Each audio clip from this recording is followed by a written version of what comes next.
예수님께서는 사람들을 가르치실 때 비유라는 방식을 즐겨 사용하셨습니다. 비유라는 것은 하나님 나라의 신비나 영적인 진리 같은 추상적인 개념들을 일반 사람들이 쉽게 이해할 수 있도록 일상의 친근한 소재들을 활용해서 설명하는 일종의 수사학적 방식입니다.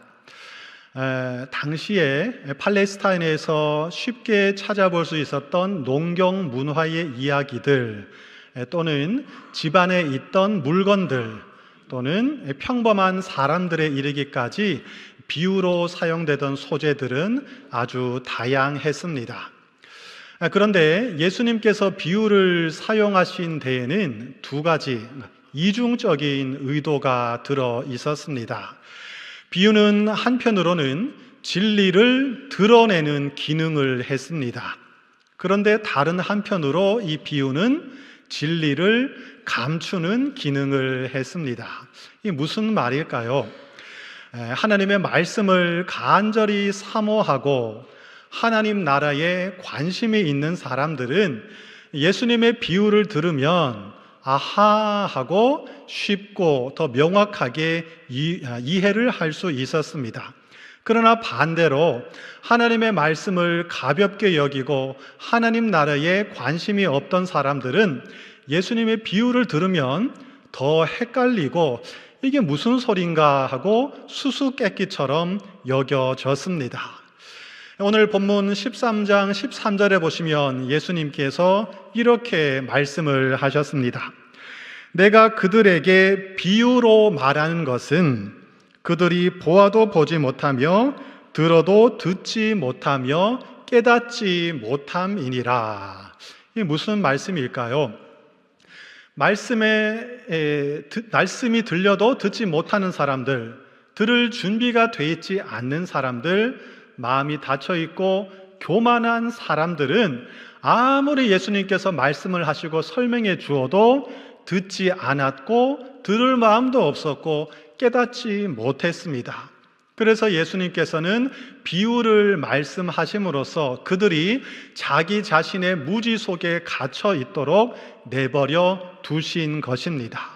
그러니까 똑같은 비유를 듣고 있는데 마음의 준비가 되고 겸손한 사람들은 그 비유를 잘 깨닫고 이해를 할 수 있었지만 마음의 준비가 전혀 되지 않았고 교만한 사람들은 오히려 그 비유 때문에 자신의 무지 속에 갇혀서 심판을 당하는 아이러니한 일이 벌어지고 있었습니다. 그러니까 예수님께서 이런 두 가지 의도를 가지고 사람들에게 비유를 들려주셨습니다. 오늘 본문 16절에 이런 또 구절이 있습니다. 너희 눈은 봄으로 너희 귀는 들음으로 복이 있도다. 만약 오늘 설교를 통해서 선포되는 이 예수님의 비유를 듣고 여러분이 이해가 되고 감동이 되신다면 여러분들은 들을 귀가 있는 사람들, 복받은 사람들이라고 생각하시면 되겠습니다. 갑자기 더 정신을 차리게 되죠? 네. 우리가 예수님의 비유를 들을 때 중요한 한 가지 사실이 있습니다. 이걸 꼭 기억하셔야 합니다. 그것은 뭐냐면 예수님의 비유는 역사적으로 실제로 일어난 일이 아닐 수도 있다는 것입니다. 이것이 역사적으로 일어났나, 진짠가, 문자적으로 맞는 말씀인가 이런 게 중요한 게 아니고요. 또 이 비유 하나로 인생의 모든 것을 설명할 수 있다고 생각해서는 안 된다는 사실입니다. 각각의 비유는 그 비유가 가지고 있는 그 비유만의 독특한 핵심 메시지가 있습니다. 그거를 파악해야 됩니다. 이 비유를 하나하나 분석해서 인생의 모든 현상에 다 대입해서 설명하고 이해하려 한다면 그것은 비유를 왜곡하는 일이 되는 것입니다. 자, 오늘 우리가 이 비유를 듣고 읽고 배울 때 중요한 건 뭐냐면 이 비유를 통해서 우리 예수님께서 우리에게 들려주고자 하시는 핵심 메시지, 그 의도가 무엇인가 이것을 파악하는 일입니다.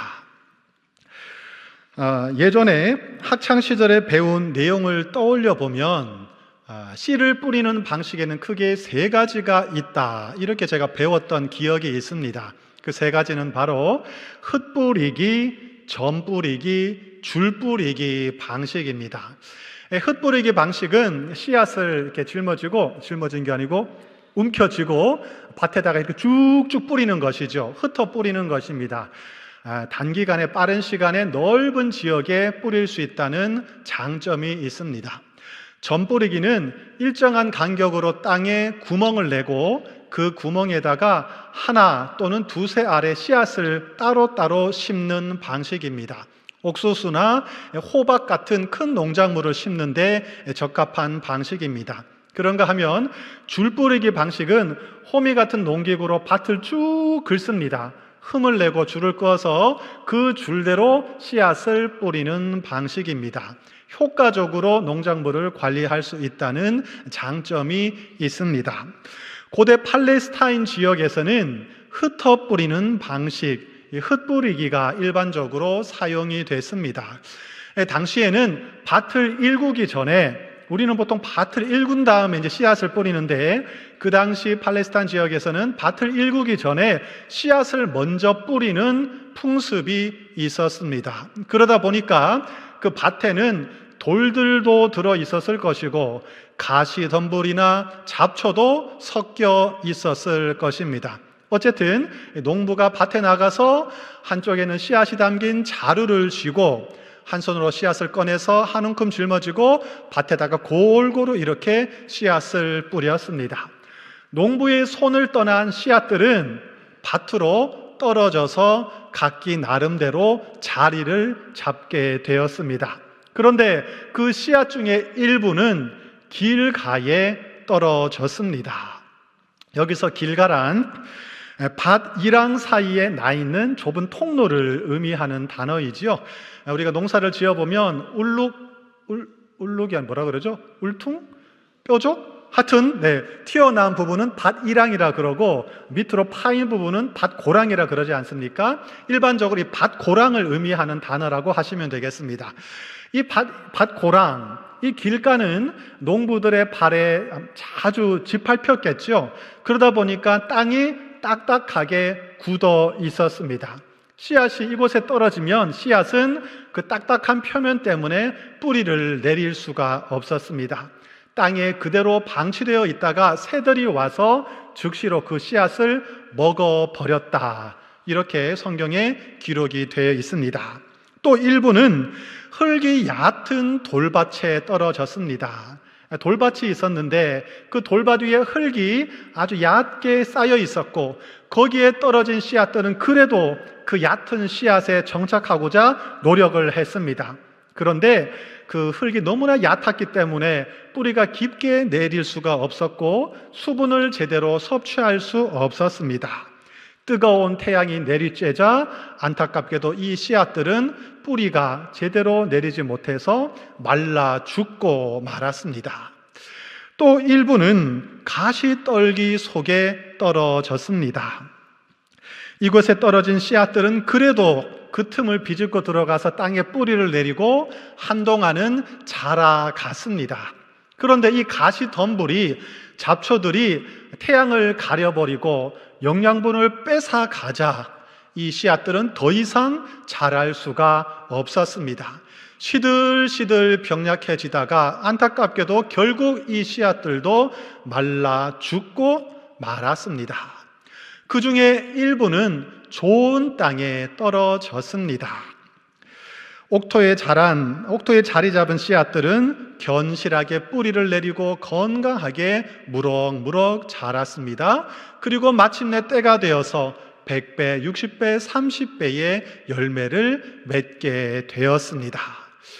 주일학교부터 오랫동안 교회에 다닌 성도님들은 이 비유가 무엇을 의미하고 있는지 제가 더 설명드리지 않아도 충분히 이해하고 계실 것입니다. 그럼에도 오늘 다시 한번 복습하면서 이 비유의 의미를 한번 스스로 다시 정리해 볼 수 있기를 부탁드립니다.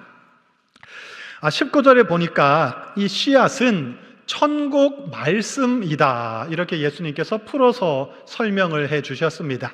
그러니까 이 씨앗은, 오늘 비유에 등장하고 있는 씨앗들은 하나님 나라 또는 예수 그리스도의 복음 또는 하나님의 말씀이라고 우리가 이해할 수 있겠습니다. 그렇다면 씨를 뿌리는 자, 이 사람은 누구를 가리키는 표현일까요? 하나님 나라를 전파하고 복음을 선포하시고 말씀을 가르치시는 분이니까 예수님이라고 우리가 이해할 수 있겠습니다.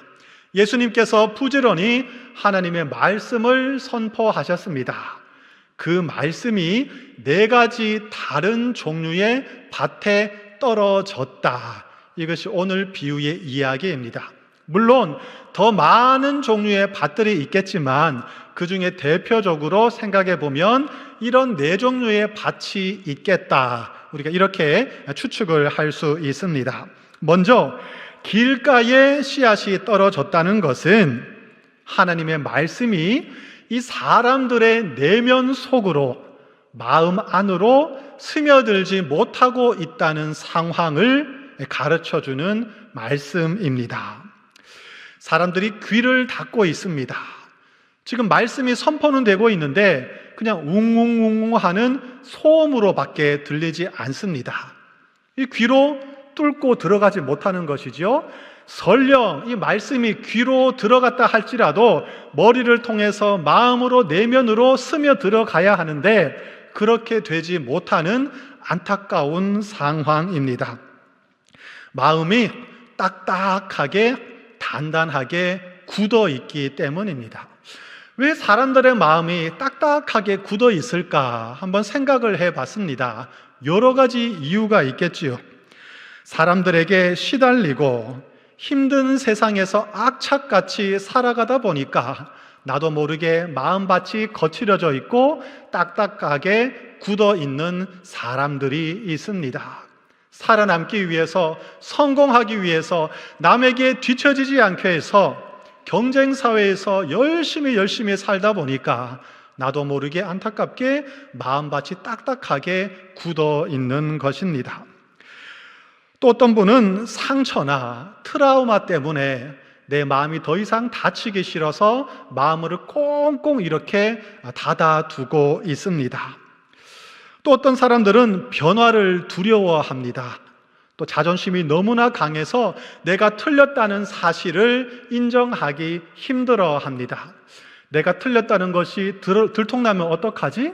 내가 틀렸다는 것이 드러날 때 내가 그것 반응을 어떻게 해야 하지?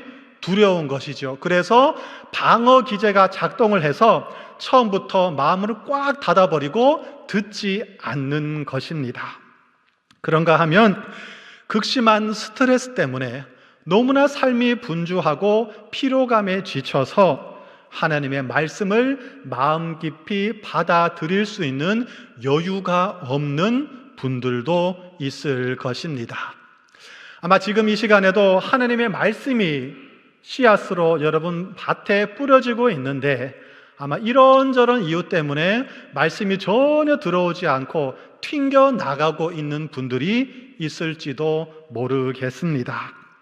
이런저런 이유로 말씀이 우리의 내면으로 들어가지 못한 채 우리 주위에서 이렇게 방치되어 있을 때 오늘 성경에 보니까 악한 자가 와서 즉시 그 말씀의 씨앗을 가져가 버렸다. 이렇게 비유로 설명하고 있습니다. 여러분들 배를 타고 해변에 나가서 또는 해변에서 갈매기들에게 먹이를 줘본 경험이 있으십니까? 사실 환경을 생각하면 그렇게 하면 안 되는데 재미로 그렇게 하고 있지요.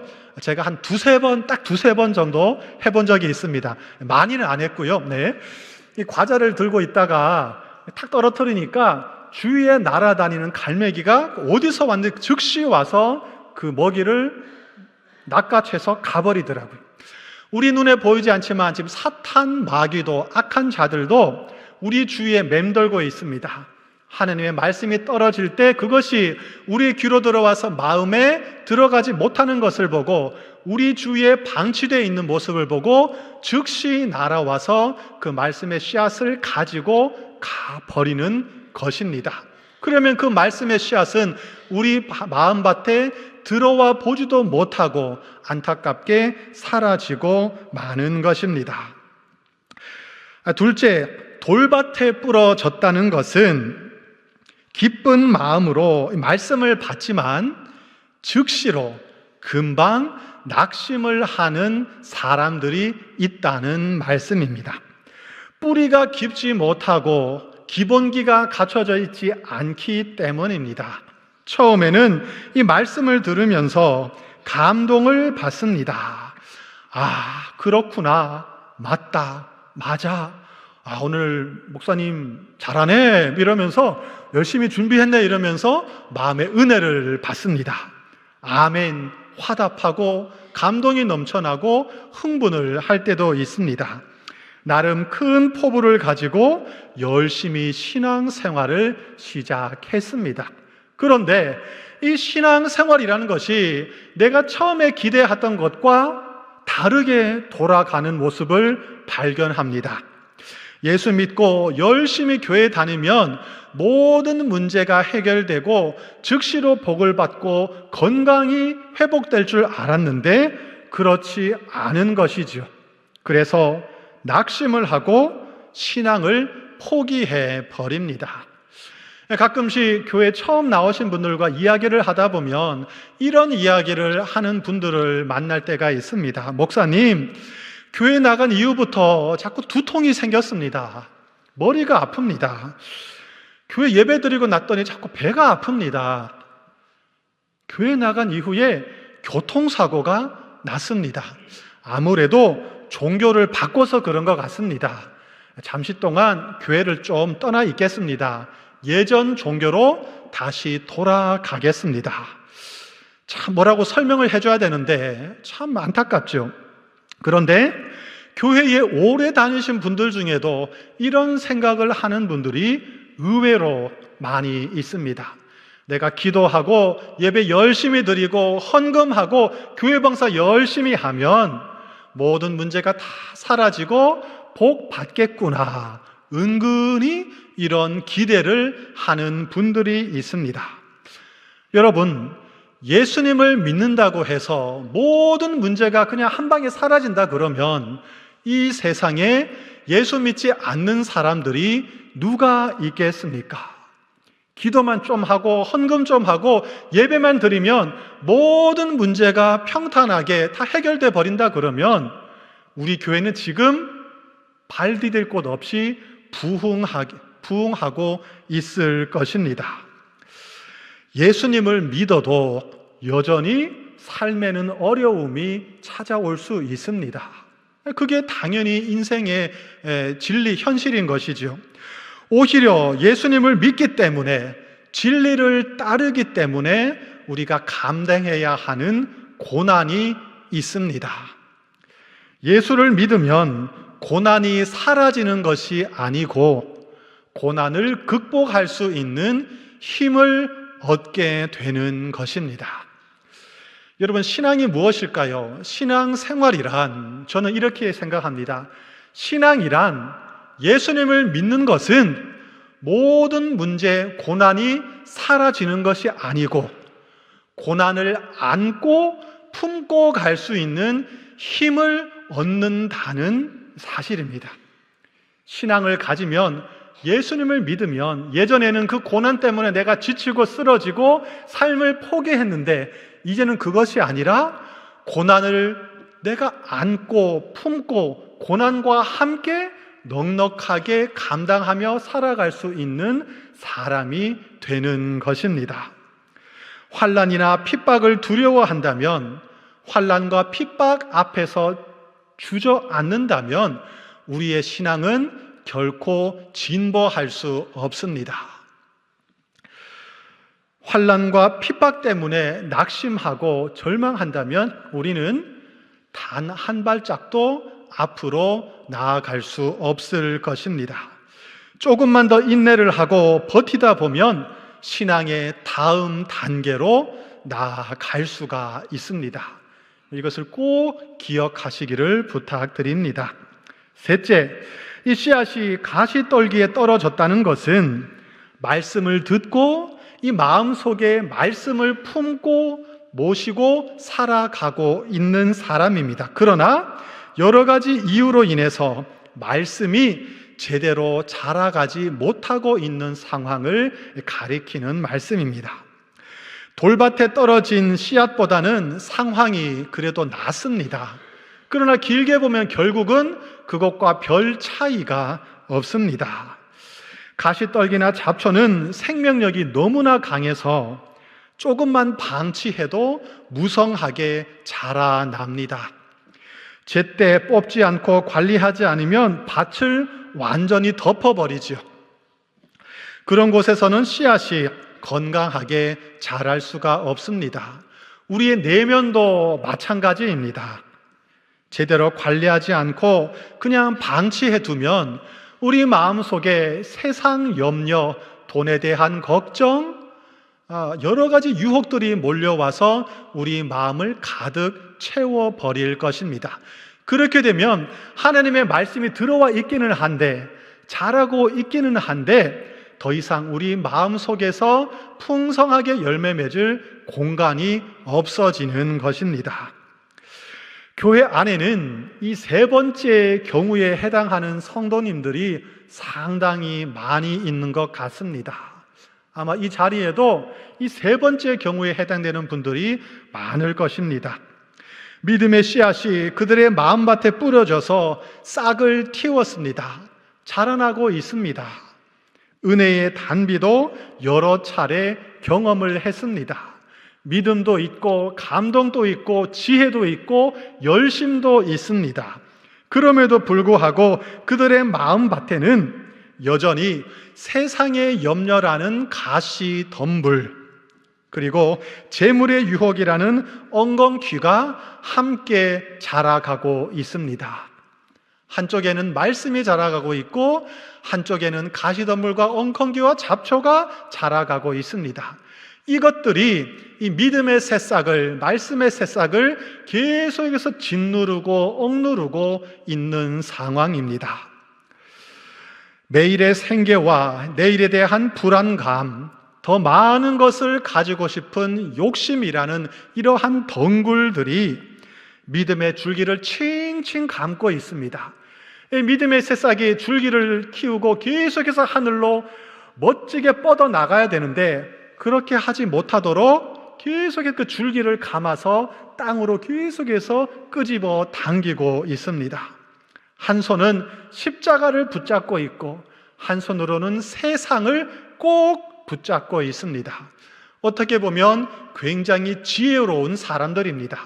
뭐라도 하나 걸려라. 십자가도 걸리고 말씀도 걸리고 기도도 걸리고 돈도 걸리고 부동산도 걸리고 주식도 걸리고 뭐라도 하나 걸리면 내 인생은 성공한다. 굉장히 지혜로운 것 같은데 사실은 하나님 보실 때는 어리석은 사람들이죠. 예배의 자리에 나와 있어도 하나님의 말씀을 듣고 있어도 그 마음속에는 여전히 걱정과 염려로 세상적인 것들로 가득 차 있습니다. 그렇기 때문에 하나님의 말씀의 능력이 온전히 발휘되지 못하고 있습니다. 넷째, 좋은 땅에 떨어진 씨앗은 굳이 더 설명할 필요가 없습니다. 좋은 밭에 떨어졌기 때문에 이제 열매 맺는 것은 시간 문제입니다. 제가 지금 여러분이 다 아실 만한 이 비유의 내용을 다시 한번 정리해서 말씀을 드렸습니다. 그렇다면 이제 본론으로 들어가서 오늘 예수님께서 말씀하신 이 비유의 의도는 무엇일까요? 예수님은 오늘 이 비유를 통해서 우리가 무엇을 깨닫기를 원하고 계시는 것일까요? 그 비유의 포인트는 무엇일까요? 그것은 바로 밭의 상태가 너무나도 중요하다는 말씀입니다. 오늘 비유는 이 씨앗에 대해서는 구체적인 언급을 하지 않고 있습니다. 그냥 씨앗을 뿌렸다, 이런 기록밖에 나와 있지 않습니다. 씨앗의 종류도, 씨앗의 퀄리티도 언급하지 않습니다. 우리가 추측할 수 있는 것은 하나님의 말씀이기 때문에 이 씨앗은 최고의 최상급의 씨앗이구나, 이것만 우리가 알 수가 있습니다. 똑같은 씨앗이 뿌려졌습니다. 또 이 비유는 뿌리는 사람의 실력이나 그 사람의 스킬에 대해서도 전혀 언급하지 않습니다. 동일한 한 사람이 똑같은 씨앗을 밭에 흩어 뿌렸습니다.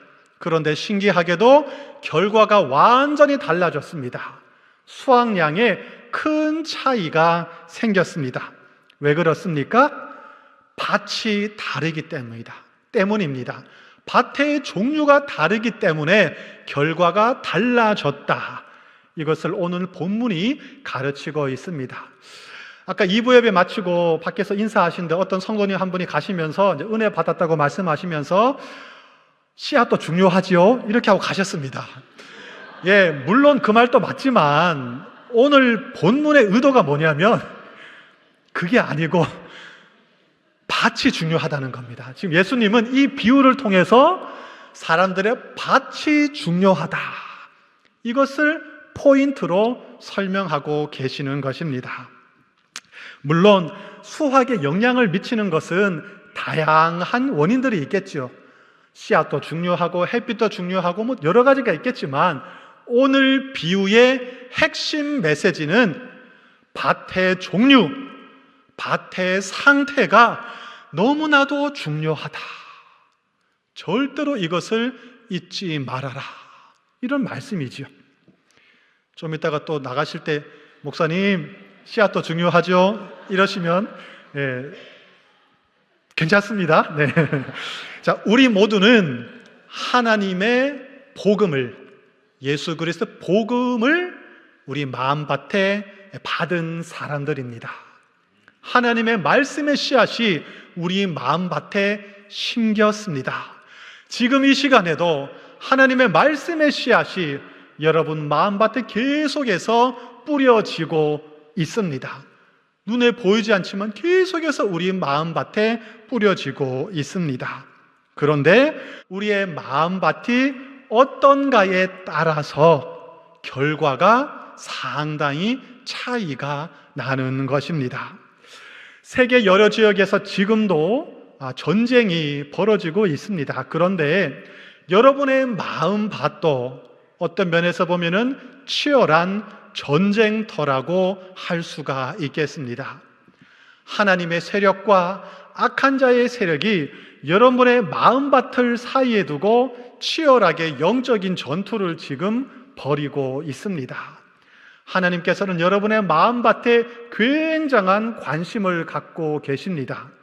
동시에 이 사탄 마귀도 여러분의 마음밭에 엄청난 관심을 갖고 있습니다. 왜 그럴까요? 하나님의 말씀은 생명의 말씀인데, 생명력이 가득한 씨앗인데, 이 씨앗이 여러분의 마음밭에 들어가면 큰일 나거든요. 지금 사탄 마귀가 막 염려하고 있습니다. 불안에 떨고 있습니다. 하나님 말씀의 씨앗이 이 사람들의 마음에 들어가면 큰일 난다, 막아라. 혹시 잘못해서 여러분 마음밭에 뿌리를 내리게 되었습니다. 큰일 났다, 더 이상 자라지 못하게 해라. 그런데 그들의 노력이 부족해서 뿌리를 내리고 자라가고 있습니다. 큰일 났다, 더 이상 열매 맺지 못하게 해라. 수단과 방법을 가리지 않고 총 공세를 펴면서 하나님의 말씀의 씨앗이 여러분 마음속에 들어가지 못하도록 지금 노력을 하고 있습니다. 바로 오늘 비유 첫 번째, 두 번째, 세 번째 경우가 이것을 우리에게 가르쳐주고 있습니다. 여러분은 지금 이 시간 무엇에 가장 많은 관심을 쏟고 계십니까? 여러분의 마음밭은 지금 어떤 상태입니까? 혹시 또 걱정하는 분이 계시지 않습니까? 목사님 오늘도 설교 길게 할 것 같은데 빨리 마치고 오늘 저기 밥 먹으러 가기로 했는데 주님 빨리 마치게 해주세요. 속으로 이런 기도하고 계실지도 모르겠습니다. 하나님의 말씀은 지금 이 시간 여러분의 마음 밭에 뿌려지고 있습니다. 하나님의 말씀의 씨앗은 여러분의 마음 밭에 뿌리를 내리고 있습니다. 하나님의 말씀의 씨앗은 여러분 마음 밭에서 자라나고 여러분 마음 밭에 열매를 맺습니다. 제가 지금 이 마음 밭이라는 단어를 3번 반복해서 강조해서 말씀을 드렸습니다.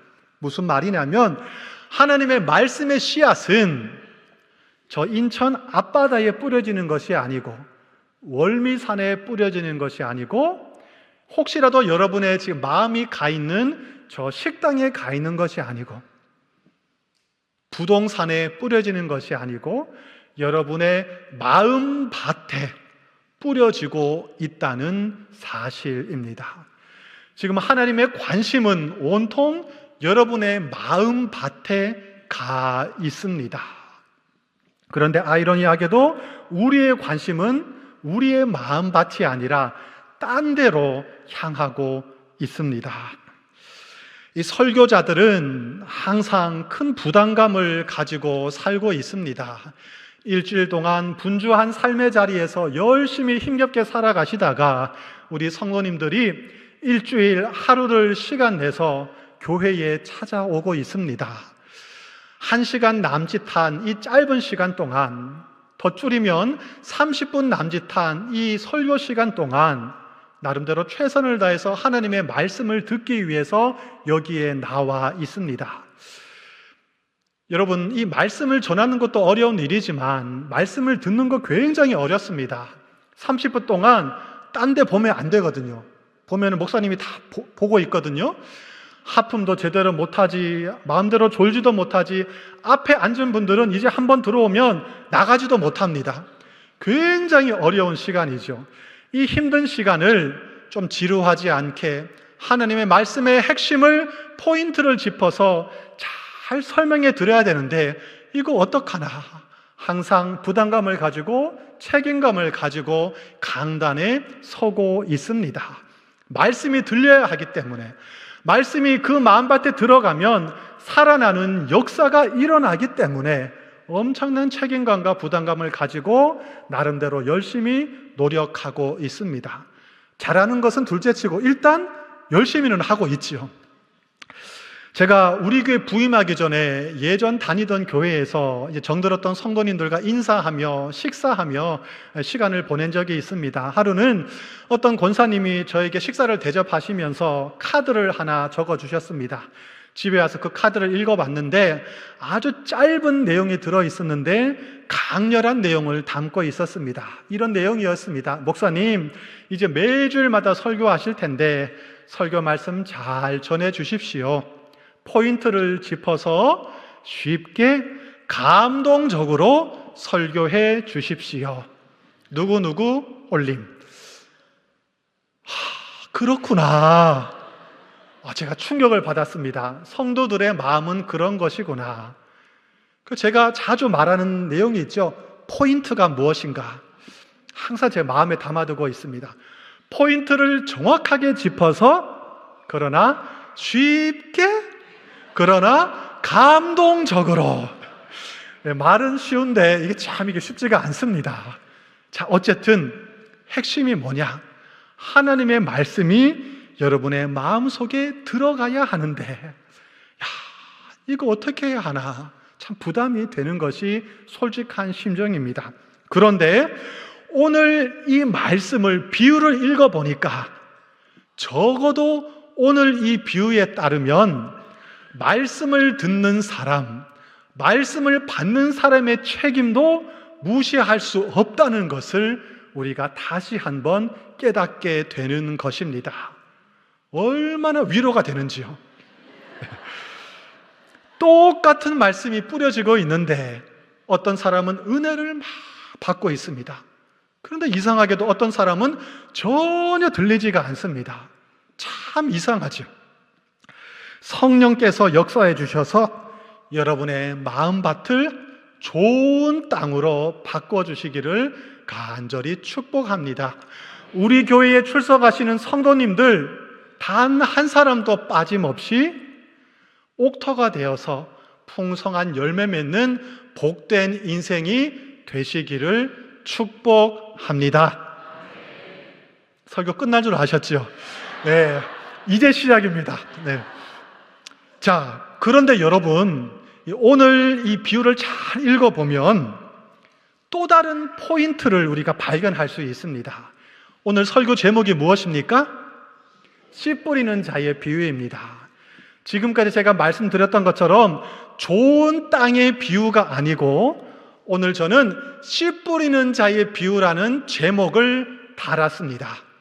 우리의 관점을 돌려서 씨 뿌리는 사람, 농부의 관점으로 이 비유를 바라보면 또 다른 은혜가 우리에게 주어집니다. 성실하고 신실한 농부가 있습니다. 이 농부가 귀한 마음을 가지고 기대가 가득한 마음을 가지고 최상급의 씨앗을 가지고 밭에 나가서 열심히 뿌리고 있습니다. 어떤 마음일까요? 이 씨앗들이 밭에 잘 뿌리를 내리고 자라나서 풍성한 열매를 맺기를 바란다. 기대 가득하고 소망 가득한 선한 마음을 가지고 최선을 다해서 열심히 씨앗을 뿌리고 있습니다. 그런데 너무나도 안타깝게도 벌어지는 상황을 보니까 너무 마음이 아픕니다. 어떤 씨앗들은 단단한 길가에 떨어져서 뿌리를 내리기도 전에 악한 자가 와서 가져가 버렸습니다. 또 어떤 씨앗들은 뿌리를 땅에 깊이 내리지도 못하고 태양이 떠오르자 시들어서 말라 죽고 믿음을 포기하고 말았습니다. 또 어떤 씨앗들은 가시떨기 속에 떨어져서 자라기는 자라는데 힘겹게 고생을 하다가 결국 질식하고 쓰러지고 말았습니다. 이 모습을 바라보고 있는 농부의 마음이 어떨까요? 너무나도 안타깝고 힘이 빠지고 낙심하지 않겠습니까? 인간의 눈으로 보면 아무런 의미가 없는 것 같고 허무한 것만 같습니다. 괜히 아까운 씨앗만 낭비하는 것 같고 시간 낭비하는 것 같고 에너지를 낭비하는 거 아닌가 하는 그런 생각이 들 수도 있습니다. 그러나 농부는 결코 실망하지 않습니다. 자신이 뿌린 그 씨앗들의 일부는 분명히 언젠가 때가 되면 좋은 땅에 떨어져서 뿌리를 내리고 건강하게 자라가서 30배, 60배, 100배의 열매를 맺을 것을 믿음으로 소망으로 바라보고 있기 때문입니다. 저는 우리 교회의 설교자로 부르심을 받았습니다. 세상에 쉬운 일이 하나도 없겠지만 이 말씀을 전하고 목회하는 일도 결코 쉬운 일이 아닙니다. 가끔씩 인간적으로 이런 생각이 들 때가 있습니다. 이거 무슨 의미가 있을까? 열심히 뿌리는데 눈에 띄는 큰 변화가 보이지 않기 때문입니다. 단적으로 저 스스로를 바라봐도 그런 생각이 들 때가 있습니다. 30년, 40년 예수님을 믿고 있고 열심히 말씀을 연구하고 씨앗을 뿌리지 않습니까? 제가 이 씨앗을 뿌릴 때는 저도 이 씨앗을 마음속에 받고 있는 것입니다. 그럼에도 불구하고 제 모습을 바라보면 이 모양이거든요. 참 변화가 안 되는구나. 씨앗을 뿌리는 게 무슨 의미가 있을까? 이런 생각이 들 때가 있습니다. 그러나 우리는 믿고 있습니다. 하나님의 말씀은 살아있다. 하나님의 말씀은 분명히 생명력을 가지고 있다. 이 말씀이 때가 되면 좋은 땅에 떨어지면 반드시 풍성한 열매를 맺을 것이다. 이러한 기대를 가지고 믿음을 가지고 소망을 가지고 우리는 오늘도 열심히 씨앗을 뿌리는 것입니다. 디모데후서 4장 2절에 이런 말씀이 있습니다. 너는 말씀을 전파하라. 때를 얻든지 못 얻든지 항상 힘쓰라. 범사에 오래 참음과 가르침으로 경책하며 경계하며 권하라. 저에게 주시는 하나님의 명령으로 받고 있습니다. 오늘 비유에 따르면 씨 뿌리는 사람은 그냥 씨앗을 열심히 뿌릴 뿐입니다. 결과는 하나님께 달려 있습니다. 낙심치 않고 부지런히 뿌리다 보면 그 중에 일부는 반드시 때가 되면 좋은 땅을 만나게 될 것입니다. 우리의 마음밭이 거칠고 딱딱하지만 때로는 우리 마음밭이 좋은 땅이 될 때도 있습니다. 그때 하나님의 말씀의 씨앗이 우리 마음에 들어와서 우리가 살아나는 놀라운 생명의 역사가 펼쳐지게 될 것입니다. 이러한 생명의 역사가 여러분의 삶 속에 가득하게 경험되기를 축복합니다. 오늘 이 씨 뿌리는 자의 비유는 설교자인 저에게만 해당되는 것이 아니라 오늘 말씀을 듣고 계시는 여러분 한 분 한 분 모두에게 동일하게 적용되는 말씀입니다. 여러분도 각자의 삶의 자리에서 열심히 말씀의 씨앗을 뿌리며 살아가고 계십니다. 하나님의 사랑을 뿌리고 있고 섬김을 뿌리고 있고 선행을 뿌리고 있습니다. 기도를 뿌리고 있습니다. 때로는 여러분의 그 수고한 노력을 아무도 알아주지 못할 때가 있을 것입니다. 내가 아무리 열심히 씨를 뿌렸는데 씨앗을 심었는데도 변화가 나타나지 않아서 내가 지금 이거 뭐 하고 있는가 하고 회의가 찾아올 때도 있습니다. 그러나 결코 실망하지 마십시오. 여러분이 뿌린 그 씨앗의 일부가 마침내 좋은 땅을 만날 것입니다. 여러분 가족을 위해서 열심히 기도하고 계시죠? 사랑하고 계시죠? 내가 이렇게 씨앗을 뿌렸는데 갑자기 권사님 눈이 마주쳐가지고 당황했네. 남편을 바라보니까 아내를 바라보니까 자녀를 바라보니까 이거 내가 뿌려서 뭐하나 이런 생각이 들 때가 있습니다. 그럼 결코 실망하지 마시기를 바랍니다. 그 땅에 반드시 놀라운 생명의 역사가 일어날 것입니다. 여러분은 생각도 못했는데, 여러분은 기억도 하지 못했는데, 여러분이 언젠가 뿌린 그 씨앗 한 알이 누군가의 영혼에 심겨져서 놀라운 생명의 역사를 경험하고 있을 것입니다. 바로 그 한 영혼을 위해서 하나님께서 여러분을 부르셨고 여러분을 지금도 사용하고 계십니다. 여러분의 수고는 결코 헛되지 않습니다. 그러므로 하나님 나라 가는 그날까지 열심으로 씨앗을 뿌리시기를 부탁드립니다. 끝까지 성실하게 믿음을 가지고 담대하게 씨를 뿌림으로 반드시 열매 맺는 복된 은혜를 누리시기를 축복합니다. 기도하겠습니다. 하나님 아버지, 지금 이 시간에도 하나님 나라의 복음이 하나님의 생명의 말씀의 씨앗이 뿌려지고 있습니다. 우리 마음밭이 좋은 땅이 되어서 그 씨앗이 우리 마음밭에 심겨져서 귀한 열매 맺도록 도와주시옵소서. 하나님, 우리는 또한 씨를 뿌리는 사람들입니다. 눈에 띄는 큰 변화가 없다 할지라도 주님께서 맡겨주신 사명을 끝까지 성실하게 감당하는 우리가 되게 하여 주시옵소서. 낙심치 말고 성실하게 부지런히 생명의 씨앗을 심는 우리 교회, 우리 성도들이 다 되게 하여 주시옵소서. 예수님의 이름으로 기도드립니다. 아멘.